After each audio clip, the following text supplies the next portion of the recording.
Novel عشق تو N جنوں، رائٹر زہرا فروخ حسن، ایپیسوڈ نمبر 35۔ فقط ایک شخص کی قلت مارے گی مجھے، وہ ایک شخص مجھے آب حیات جیسا ہے۔ میری حویلی آج رات جسے روشنیوں کا ایک خواب پہن چکی تھی۔ ہر دیوار، ہر ستون، ہر روشنی گواہ تھی ایک ایسی کہانی کی جو صدیوں سے چلی آتی خاموشیوں میں دفن ہوتی جا رہی تھی۔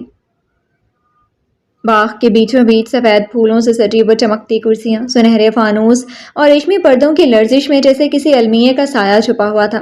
مہمانوں کے ساتھ موجود میزبانی کے فرائض پورے کرتے چہروں پر خوشیوں کے خول، لیکن اندر ہی اندر کچھ ٹوٹ رہا تھا، کچھ بکھر رہا تھا۔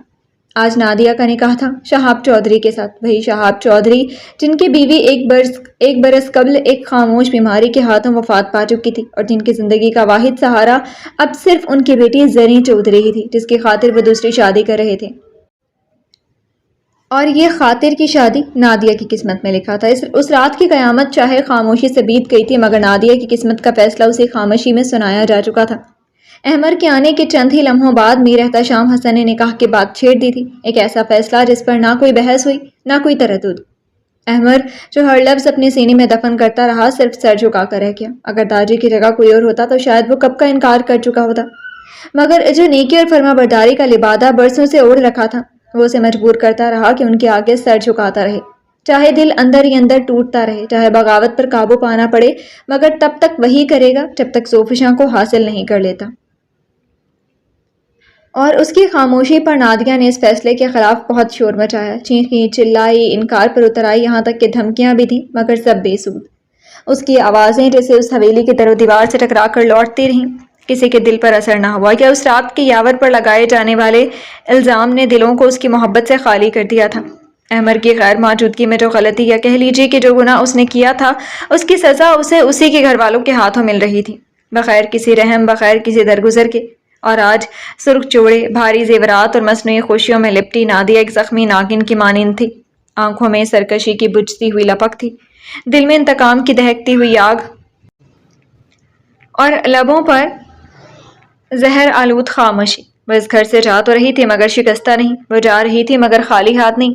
اس کے ساتھ وہ زخم تھے جو آئندہ ہر قدم پر اسے سلگاتے رہیں گے، اور وہ نفرت جسے وہ وقت کے ساتھ پروان چڑھانا جانتی تھی۔ نادیہ ہار تو گئی تھی، مگر وہ جیتی نہیں تھی، اور نادیہ کبھی صرف ہار ماننے والوں میں سے نہیں رہی تھی۔ اسی رات جب اس کے وجود پر سرخ چوڑا باندھ دیا گیا تھا اور اس کی زندگی کا فیصلہ یوں سنا دیا گیا تھا جیسے وہ کوئی جذبات سے عاری چیز ہو، اسی رات نادیہ نے دل کے کسی اندھیرے گوشے میں ایک عہد کر لیا تھا، زوفشاں۔ وہ نام جو اب اسے سانپ کی طرح ڈسنے لگا تھا، وہ چہرہ جو اسے جلتا سورج لگنے لگا تھا۔ اسی رات نادیہ نے خود سے وہ وعدہ کیا تھا جو نہ کسی کلمے کا محتاج تھا، نہ کسی قسم کا۔ وہ وعدہ زوفشاں کو اجاڑ دینے کا تھا، اسے ویسی ہی تنہائی، ویسے ہی تماشا، ویسا ہی زخم دینے کا جیسا آج اسے اپنے وجود پر محسوس ہو رہا تھا۔ اس کے دل کے کسی تاریک کونے میں جو نفرت کا بیج بویا گیا تھا، وہ تیزی سے جڑیں پکڑنے لگا تھا۔ نادیہ جو آج بے بس دکھائی دیتی تھی، اب خاموشی سے ایک ایسی بازی بن رہی تھی جس میں صرف ایک فریق کو جلنا تھا، زوفشاں کو، صرف زوفشاں کو۔ اور دوسری طرف اس کے ہر سلگتے جذبے، ہر انتقامی ارادے سے بے خبر زوفشاں اپنے بجھے دل کے ساتھ پھر بھی ہر ذمہ داری، ہر رسم، ہر تیاری کو سلیقے اور خاموشی سے نبھا رہی تھی، چہرے پر دھیمی سی اداسی جیسے دل کی بات لبوں تک آنے سے کتراتی ہو۔ وہ جانتی تھی کہ نادیہ اس شادی سے خوش نہیں ہے، وہ یہ بھی محسوس کر رہی تھی کہ نادیہ کا رویہ بدلا ہے، خاموش اور کٹھور ہو گیا ہے، مگر اسے گمان تک نہ تھا کہ نادیہ کے دل میں اس کے لیے کیسی آگ سلگ رہی ہے۔ زوفشاں کے دل میں ایک چپتا ہوا دکھ موجود تھا، یہ سوچ کے نادیہ کی مرضی کے خلاف یہ نکاح ہو رہا ہے، وہ خوش نہیں ہے، یہ احساس اسے کچوکے لگا رہا تھا۔ ابھی بھی وہ بجھے دل سے صبیحہ کے کمرے کی طرف جا رہی تھی، ہر قدم سستی سے اٹھ رہا تھا، اور ذہن میں نادیہ کا اسپاٹ چہرہ تھا جب دروازہ کھولتے ہی وہ بڑے زور سے کسی سے ٹکرائی تھی۔ اپنے ہی خیالوں میں گم زوفشاں پیچھے کی طرف گر جاتی کہ ٹکرا جانے والے یاور نے اسے بازو سے جکڑ کر سیدھا کھڑا کر دیا۔ سنبھلتے بے ساختگی میں زوفشاں نے یاور کی شرٹ کو مٹھی میں بھر لیا، پل بھر کی نزدیکیاں، یاور نے پلکیں جھپکی۔ اپنی شرٹ پر اس کی لرزتی انگلیوں کی گرفت محسوس کرتے ہوئے وہ سانس روک کر اسے دیکھنے لگا۔ زوفشاں کی آنکھوں میں حیرت، شرمندگی اور کہیں دور، بہت دور، ایک عجیب سی معصوم الجھن تیر رہی تھی۔ اس نے فوراً شرٹ چھوڑنا چاہا، مگر یاور نے نرمی سے اس کے ہاتھ پر اپنا ہاتھ رکھ دیا۔ دھیان کہاں ہے تمہارا؟ اتنی کھوئی ہوئی کب سے ہو گئی ہو تم؟ وہ بہت نرمی سے اس نے زوفشاں کی مٹھی سے اپنی شرٹ الگ کر دی۔ وہ خفیف سا مسکرائی۔ کچھ نہیں یاور میں بغیر بھائی کہیں بھی تمہاری بات سن سکتا ہوں۔ وہ جو آنکھوں میں جھک کر جھانکنے لگا، کہیں تو ایک دھڑکن مس ہوئی تھی۔ اب ادھر کیا کر رہے ہیں آپ؟ ادھر کیا کر رہے ہیں؟ گڑبڑا کر سوال ہی بدل ڈالا اور وہ ہلکا سا مسکرایا۔ میری امی اور بابا جان کا روم ہے یہ، تو ظاہر ان سے ملنے آیا تھا۔ وہ پلکیں جھپکائے بغیر اسے دیکھتا رہا۔ تم کس لیے آئی ہو؟ زلفشاں کو یکایک یاد آیا کہ وہ صبیحہ بیگم کو بی جان کا پیغام دینے آئی تھی، مگر یاور کی آنکھوں میں وہ سوال بھی کہیں گم ہو گیا تھا۔ آج یاور کی آنکھوں کے رنگ کچھ مختلف تھے، جن کی چمک دمک سے زلفشاں کی نظریں بار بار جھک رہی تھی۔ دل کی دھڑکن جیسے آنکھوں کے سامنے بے نقاب ہو رہی تھی۔ میں مامی کو بلانے آئی تھی۔ بی جان کو ان سے کام تھا۔ یاور نے پل بھر کو اسے غور سے دیکھا، پھر سر ہلایا۔ امی روم میں نہیں ہے۔ اچھا پھر کہیں اور ڈھونڈتی ہوں۔ وہ سر ہلا کر مڑتی کہ یاور نے روک دیا۔ میری بات سنتی جاؤ زوفی۔ وہ آہستہ سے پلٹی۔ یاور اب اس کے بالکل سامنے تھا، نظریں اس کے چہرے سے ہٹنے کا نام نہیں لے رہی تھیں۔ کیا بات ہے؟ زلفشاں نے دھیرے سے پوچھا، آواز میں وہی الجھن جو اندر کے ہنگامے کو چھپا رہی تھی۔ یاور نے ایک لمحہ خاموشی میں گزارا، جیسے الفاظ چن رہا ہو یا شاید لڑ رہا ہو ان سے، جنہیں کہہ دینے سے بہت کچھ بدل سکتا تھا۔ کبھی کبھی کچھ باتیں صرف وقت پر کہنے کی ہوتی ہیں زلفشاں، ورنہ دیر ہو جاتی ہے، اور جو لفظ وقت پر نہ نکلیں وہ عمر بھر کے بوجھ بن جاتے ہیں۔ زلفشاں نے پلکیں اٹھا کر اس کی آنکھوں میں دیکھا، اور وہاں کچھ تھا، کچھ ایسا جو خاموش تھا مگر بہت کچھ کہہ رہا تھا۔ کیا کہنا چاہتے ہیں آپ؟ اس کی آواز تھوڑی بھیگ رہی تھی۔ یاور نے دھیرے سے سر جھٹکا، مسکرایا۔ شکریہ، شکریہ کہنا چاہتا تھا تمہارا، بس اتنا۔ وہ سر اٹھائے عجیب سی نظروں سے اسے دیکھنے لگی۔ یاور کی سنجیدہ آنکھوں میں کچھ اور تھا، اور ہونٹوں پر کچھ اور۔ یاسر نے بتایا مجھے تم اس رات ناراض ہو رہی تھی میرے شکریہ نہیں کہنے پر۔ وہ اب سینے پر بازو باندھے ہلکی سے جھکی گردن کے ساتھ اس کے چہرے کو یوں دیکھ رہا تھا جیسے اپنا آپ تلاش کر رہا ہو۔ یاسر بھائی کے توند نکلنے کے ساتھ ساتھ ہاضمہ بھی خراب ہوا جا رہا ہے، وہ تیش سے بے ساختہ بولی، اور یاور بے ساختہ سر جھٹک کر ہلکے سے ہنس دیا۔ یاسر کا غصہ پرفیکٹ ہے، یاسر کا ہاضمہ پرفیکٹ ہے، مگر یوں نو کہ وہ مجھ سے کچھ چھپاتا نہیں ہے۔ وہ اسے چھیڑ رہا تھا۔ زلفشاں نے منہ بنایا۔ جانتی ہوں، وہی بچوں سے ناراضگی جو کسی قریبی پر ہی کی جاتی ہے۔ یاور نے ذرا سا جھک کر اس کے چہرے کو دیکھا۔ اور یہ بھی جانتی ہو کہ وہ تمہارے بارے میں مجھ سے کیا کہتا ہے؟ زلفشاں نے فوراً نظر اٹھا کر اسے گھورا۔ بس کریں آپ، فضول باتیں مت شروع کریں اب۔ یاور نے بمشکل ہنسی روکی، لبوں کے کنارے ہلے، مگر نگاہیں سنجیدہ ہی رہیں۔ فضول باتیں نہیں، بہت خاص باتیں، بہت سنبھال کر رکھنے والی۔ مثلاً؟ تھوڑا جھک کر اس کی آنکھوں میں جھانکا۔ وکیل عورتیں اکثر چڑیل ہوتی ہیں۔ اس کے لہجے میں شرارت تھی، لیکن آنکھوں میں وہ نرمی تھی جو زخم نہ دے، بس چھیڑ جائے۔ زلفشاں کا منہ کھل گیا۔ اور فوجی کیا ہوتے ہیں؟ یاور ذرا سا سیدھا ہوا، ہونٹوں پر وہی ہنسی جو لفظوں سے زیادہ دل پر اثر کرتی ہے۔ پھر آہستگی سے جیسے ہر جملہ وہ دل کے اندر سے نکال رہا ہو بولا، فوجی ہیرو ہوتے ہیں، ملک کے ہیرو، شہر کے ہیرو، عوام کے ہیرو۔ وہ پل بھر کو رکا اور آنکھوں میں کوئی نرم لو جاگی، اور کسی کے دل کے بھی ہیرو۔ آخری جملے پر زلفشاں کی پلکیں لرز گئیں، جیسے کوئی انچھوے ساز کے تار کو چھڑ گیا ہو۔ دل کی کسی نے ہاں گوشے میں وہ لفظ ٹھہر گئے تھے۔ ایویں؟ زلفشاں نے ناک سکیڑی، ہلکے انداز میں کندھے جھٹکے۔ فوجی ہیرو تو ہوتے ہیں، مانتی ہوں، مگر دل کے سخت ہوتے ہیں۔ وہ ذرا رک کر نظریں چراتے ہوئے آہستگی سے بولی، جیسے آپ ہو تو تمہیں میرے سخت دل ہونے سے شکایت ہے۔ نہ مسکراہٹ، نہ حیرت، بس وہ خاموشی جو لفظوں سے زیادہ گہری ہوتی ہے۔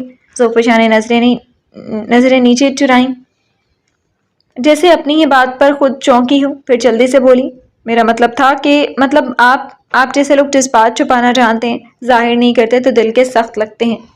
یاور اب دھیرے دھیرے مسکرا رہا تھا۔ قدم دو قدم قریب بڑھائے، آنکھوں کی روشنی میں وہی مخصوص چمک تھی۔ اور تمہیں لگتا ہے دل کے سخت لوگ کسی کے لیے ہیرو نہیں ہو سکتے؟ زلفشاں نے پلکیں اٹھائیں، نفی میں سر جھٹکا۔ ہیرو ہو سکتے ہیں، مگر جذبات کے بغیر۔ یاور نے ہلکی سی سانس لی۔ کچھ جذبات وردی کے اندر چھپے ہوتے ہیں زوفی جی، مگر وہ ہوتے ضرور ہیں، بس سب کے سامنے نہیں، صرف اس کے سامنے ظاہر ہوتے ہیں جو انہیں دیکھنے کے قابل ہو۔ زلفشاں بس اس کا چہرہ دیکھتی رہی، شاید کچھ آگے سننے کے منتظر، جیسے آنکھوں سے سننے لگی ہو۔ مگر یاور کی پلکیں جھپکی، اور اگلے لمحے اس نے وہی کام کر دیا جو اکثر فوجی دل کرتے ہیں۔ وہ ذرا سا مسکرایا اور لہجے کو ہلکا کرتے ہوئے بولا، بہرحال فوجیوں کی نرم دلی کسی خاص وقت پر دکھائیں گے۔ آپ امی کو بلانے آئی تھی نا؟ ہاں، میں تو مامی کو بلانے آئی تھی۔ اس نے سر پر ہاتھ مارا تو کانوں میں پہنے گئے جھمکے نے ذرا سی ہلچل مچا کر یاور کی نگاہیں بھٹکائیں۔ دل تو ہارے ہیں، مگر نگاہیں نہیں ہاریں گے۔ ایک بات کہنی ہے۔ اس بار دروازے کی چوکھٹ پار کر کے سیدھا کھڑا ہو گیا۔ زلفشاں کو اب سر اٹھانا پڑا۔ تم نے جو میرے لیے کیا اس رات کیا تھا، میں وہ سود سمیت تمہیں واپس لوٹا دوں گا، مگر آج تم چڑیل وکیل نہیں لگ رہی ہو۔ دھیمی آواز میں بول کر وہ اس کی سائڈ سے نکل کر چلا گیا تھا، اور زلفشاں حیرت اور تعجب سے جاتے یاور کے پشت کو دیکھتی رہی تھی۔ ایک پل میں وہ خود سے جدا کر دیتا ہے، اور ایک پل میں پھر سے وہی سنجیدگی۔ اور پھر سے وہی ادھیڑ بن. سوفشا نے گہری سانس بھری اور وہ بھی دھیمی قدموں سے آگے بڑھ گئی. دل میں کوئی ہلکی سی تھر تھراہٹ لیے اور ہاتھ کی مٹھی میں وہی لمس سمیٹے جو ابھی ہتھیلی کے نیچے دھڑک رہا تھا. یاور کی شرٹ کا نرم سا لمس. شام کا ڈھلتا سورج اور افق پر نارنجی دھاگوں کی طرح بکھر رہا تھا. ہلکی ہلکی ہوا میں درختوں پر لگے میوہ جات اور پھولوں کی خوشبو شامل تھی، جیسے ان خوشبوؤں سے حویلی کی در و دیوار بھی محصور ہو رہی ہوں. آسمان کی نرم سی نیلاہٹ میں جب جاتی کرنیں صحن کے بڑے آہنی دروازے سے جھانکتی تب اندرونی خانے میں غیر معمولی سی ہلچل مچ چکی تھی. حویلی کے اندر آؤ تو ملازمین اپنے کام میں مشغول تھے. کچن سے برتنوں کی دھیمی کھنک، صحن میں رکھے پودوں پر پانی چھڑکنے کی آواز اور کسی نوکر کے اٹھتے جلدی جلدی قدم. سب کچھ ترتیب میں تھا، مگر اس ترتیب میں کہیں نہ کہیں بے ترتیبی چھپی ہوئی تھی. بڑے سے لیونگ روم میں حیات، ثنا اور زرین موجود تھی. صوفے پر بیٹھی ایک چائے کے مگ ہاتھوں میں لیے وہ تینوں آپس میں کسی غیر رسمی مگر دل سے جڑی گفتگو میں مگن تھی. ہمیں ادھر لا کر ہمارے شوہروں نے کون سی اکیلی والی تفریح کا پروگرام بنایا ہوا ہے؟ ثنا نے بھویں اچکا کر تبصرہ کیا اور آہستہ سے چائے کا گھونٹ لیا. بس ہم رہ گئے اور یہ ملازمین. حیات نے ہنستے ہوئے کپ میز پر رکھا. میرے اور تمہارے شوہروں کے ساتھ بیچاری زرینہ کا مچھڑ بھی شامل کر لو. ویسے بھی تابش بھائی تو آپ ہی کو چھوڑ کر کہیں جاتے ہی نہیں. اس نے چائے کا مگ ہونٹوں تک لے جا کر شوخی سے زرین کی طرف دیکھا. ثنا فوراً ہنس دی. زرین نے صوفے سے ٹیک لگاتے ہوئے دھیرے سے جواب دیا، کیونکہ تمہارے تابش بھائی کو اگر فرصت مل جائے تو وہ نیندیں پوری کرتے ہیں، اس لیے وہ یہاں موجود ہیں. میرے ہونے نہ ہونے سے کوئی فرق نہیں پڑنے والا. ان کے لہجے میں خفا پن دبے لفظوں میں چھپا نہ رہا. حیات اور ثنا نے ایک دوسرے کو شرارت سے دیکھا. ہماری آپی کو اپنے سیکنڈ ہنی مون پر بھائی کی نیندیں کھل رہی ہیں. حیات نے شرارت سے ثنا کو دیکھ کر آنکھ بھی دبائی. بہت بولنا آ گیا تمہیں، میں تو بس ان کی نیند کا ذکر کر رہی ہوں. کام سے چھٹی ملنی ہی نہیں کہ سونا شروع. زرین سر جھٹک کر چائے کے گھونٹ بھی بھر رہی تھی. وہ دونوں ہنستی تھی، مگر ہنسی کی گونج ابھی فضا میں باقی ہی تھی کہ سیڑھیوں پر قدموں کی چاپ ابھری. تابش نیچے آ رہے تھے، گرے ٹی شرٹ اور خاکی پینٹ میں، چہرہ دھلا ہوا مگر آنکھیں ابھی نیند کے خمار میں تھی. بالوں کو ہاتھ سے پیچھے کرتے تھکن اور سستی کے امتزاج میں وہ آہستہ آہستہ سیڑھیاں اتر رہے تھے، جیسے کسی خواب کی سرحد سے حقیقت کی دنیا میں قدم رکھ رہے ہوں. تابش بھائی جلدی سے ادھر آئیں، آپ کے لیے گرما گرم چائے کے ساتھ ناراض بیوی بھی حاضر ہے. ثنا نے صوفے پر بیٹھے ہوئے خوش دلی سے آواز دی اور ساتھ ہی چائے کے مگ کی طرف اشارہ کیا. تابش ہلکے سے مسکرائے. وہی مخصوص آہستہ سے مسکراہٹ تھی جو اکثر بات کو ٹالنے کے لیے ہوتی ہے، نہ ماننے کی نہ سمجھنے کی. پھر اسی سستی سے واقع زرین کے قریب بیٹھ گئے، بہت معمولی فاصلہ رکھتے ہوئے. بتائیں بھائی، چائے پیش کی جائے یا ناراض بیوی؟ حیات نے چمکتی آنکھوں سے شرارت کی اور زرین کی طرف دیکھتے ہوئے ہنسی دبا لی تھی. زرین نے بس تعصب سے سر جھٹکا اور مگ ہاتھوں میں لے کر چائے کی سطح پر نظریں گاڑ دی. وہ جانتی تھی ان دونوں کے سامنے اپنی خفگی کا اظہار کر کے وہ خود ہی شامت بلوا بیٹھی ہے. اگر میں کہوں دونوں نہیں چاہیں گے؟ تابش کی آواز میں ہنسی تھی، مگر زرین کے دل پہ جیسے کسی نے نمک چھڑک دیا ہو. پھر تو بہترین ہے، سونے کے لیے اور وقت ملے گا آپ کو. ان کی جلی بھنی بات پر وہ دونوں ہنس دیں. میرے سونے سے اتنا مت جلا کرو، ہمارا بچہ کالا ہو جائے گا. تابش نے ہنستے ہوئے ہاتھ بڑھا کر زرین کے گال چھو لیے، جیسے کسی شرارت کی اجازت چاہیے ہو. زرین نے ناک سکیڑی. آپ پر جو جائے گا. بات میں چوٹ تھی، مگر انداز میں وہی مان بھرے طنز کی جھلک جو صرف بیوی ہی دکھا سکتی ہے. تابش نے کہا لگایا، پھر سینے پر ہاتھ رکھ کر ایسی ایکٹنگ کی جیسے اس پر کوئی قیامت گزر گئی ہو. دیکھ لو میری سالیوں، یہ میری بیوی مجھ پر طنز کر رہی ہے، اور میں وہ ہوں جس پر کبھی کالج کی لڑکیاں فدا تھیں. اب انہیں کون بتائے گندمی رنگت والے مردوں کی کتنی ڈیمانڈ ہے. حیات نے ہنسی ضبط کرتے ہوئے زرین کی طرف دیکھا. اگر آپ ان کے ساتھ نہ ہوتی نا تو شاید ہم بہنیں انہیں آکشن پر لگاتے تھیں. 100 بار کی بولی گندمی مسکراہٹ کے ساتھ، مگر تھوڑی شوخ زبانی کے بغیر فری میں نہیں ملے گا. تابش نے جھوٹے تعصب سے گردن ہلائی. بس یہی کمیاں رہ گئی تھی میری پروفائل میں، شوخ زبان اور بیوی کا طنز. زرین نے ہنستے ہنستے چائے کا مگ لبوں سے لگا لیا، مگر وہ دونوں ہنوز اسی شرارتی انداز میں تھی. گھبرائیے مت جیجا جی، دام اچھے ملیں گے. ایک دوسرے کے ہاتھ پر ہاتھ بھی مارا. کتنے؟ دام میں کچھ خاص ملے تو بات ہے. تابش بھی اسی شوخی میں شامل ہو گئے تھے. زرین نے ذرا سے گردن گھما کر انہیں گھورا. ثنا نے فوراً موقع پر وار کیا. ساتھ میں صرف بھائی کو آکشن پر کیوں بیچے؟ یوشا میاں کے بارے میں بھی کچھ سوچتے ہیں. سرخ و سفید ملک صاحب تو بہت خاص ہے. تابش اب ہنس رہے تھے اور زرین بس ان دونوں کو گھور رہی تھی جو الٹی سیدھی ہانکیں جا رہی تھی. حیات نے دانت پیس کر آنکھیں دکھائیں. اچھا، تو پھر ساتھ میں گرے آنکھوں والے پولیس والے کو بھی ایڈ کر دیں. Buy one get one free. اور مچھڑ راشد بطور بونس. ثنا کے فکرے پر تابش اور زرین کی ہنسی چھوٹ گئی. راشد کا نام لینا بند کرو تم دونوں، میرے دیور کی رومانٹک امیج خراب ہو رہی ہے. زرین نے ناک چڑھائی جیسے حیات کو چھیڑا ہو. ثنا نے فوراً تالی بجائی. یہ ہوئی نا بات. اب لگے گی بولی؟ حیات نے ثنا کی طرف دیکھا۔ رومانٹک ہیرو کے آکشن کی بولی کم ہو جائے گی اگر پولیس والا بونس ساتھ نہیں رہا۔ ثنا نے قریب آ کر کان میں گھس کر سرگوشی کی۔ تمہیں ایک بات بتاؤں، میرا ہیرو تو تمہارے ہیرو کا پاسنگ بھی نہیں ہے جن کے سارے رومانٹک راز ظاہر ہو رہے ہیں۔ پہلے اسے چھپا لو پھر بولی لگانا۔ وہ آنکھوں ہی آنکھوں میں جانے کیا سمجھا گئی تھی۔ حیات کی ہنسی رک گئی، پلکیں جھپکی اور وہ ایک لمحے کو خاموش ہو گئی۔ رات وہ یوشا کے آنے سے پہلے ہی سو گئی تھی۔ کہیں اس نے بے ساختہ اس نے دوپٹہ گردن کے اطراف میں کھینچا تھا۔ تم بس چپ ہی رہا کرو، وہ ثنا کو گھورتے ہوئے بولی، مگر لہجے میں جھیپ زیادہ تھی، خفگی کم۔ پھر فوراً خود کو سنبھالتے ہوئے وہ چند قدم دور کھسک گئی۔ زری نے وہ منظر محسوس کیا اور بنا کچھ کہے مسکرا کر نظریں جھکا لی، ایسی مسکراہٹ جو سب جانتی مگر کچھ نہیں کہتی۔